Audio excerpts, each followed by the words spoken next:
السلام عليكم ورحمة الله نحمده ونصلي على رسوله الكريم أما بعد প্রিয় দেশবাসী, আজ আমি আপনাদের সম্মুখে চেয়ারে বসে নামাজ পড়ার মাসআলা সম্পর্কে আলোচনা করব ইনশাআল্লাহ। সারা দেশের সর্বত্র সকল মসজিদেই দেখা যায় অনেক মানুষ চেয়ারে বসে নামাজ পড়ে, কিন্তু চেয়ারে বসে নামাজ পড়ার কোনো মাসআলা কোরআন হাদিস এমনকি কোনো মাসআলার কিতাবে নেই।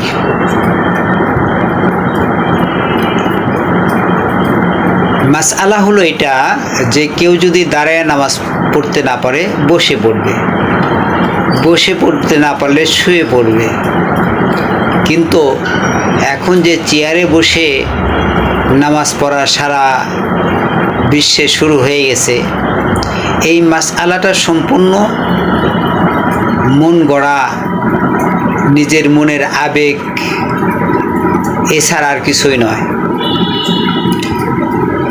এই মাসআলা যদি আমরা কেউ না মানি, তাহলে আল্লাহ পাকের নির্দেশের মধ্যে কোনো রকম কোনো পরিবর্তন আনা সম্ভব না। যেই মাসআলা আসছে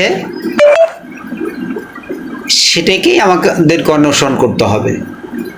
আপনি যদি দাঁড়িয়ে নামাজ না পড়তে পারেন, তাহলে মসজিদে বসে বসে পড়ুন, চেয়ারে নয়।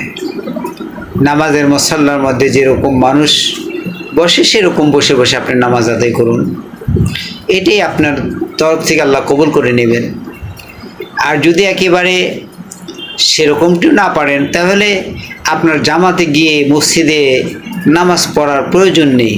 আপনি যদি সারা জীবন মসজিদে গিয়ে জামাতে নামাজ পড়ে থাকেন, আর বার্ধক্যর কারণে যদি আপনি চেয়ারে বসা ছাড়া নামাজ পড়তে নাই পারেন, তাহলে আপনি বাসায় বসে বসে নামাজ পড়েন, বাসায় শুয়ে নামাজ পড়েন, এটাও অনুমতি আছে।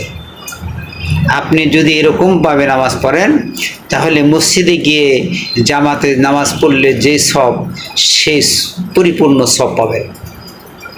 কিন্তু চেয়ারে বসে নামাজ পড়বেন, তারাবি নামাজের সময় পিছন দিকে হেলান দিয়ে ঘুমের ঝোঁক আসবে, ঘুম আসবে, তাহলে তো আপনার নামাজ নষ্ট হয়ে যাবে, নামাজ ভঙ্গ হয়ে যাবে, এমনকি ওযু ছুটে যাবে।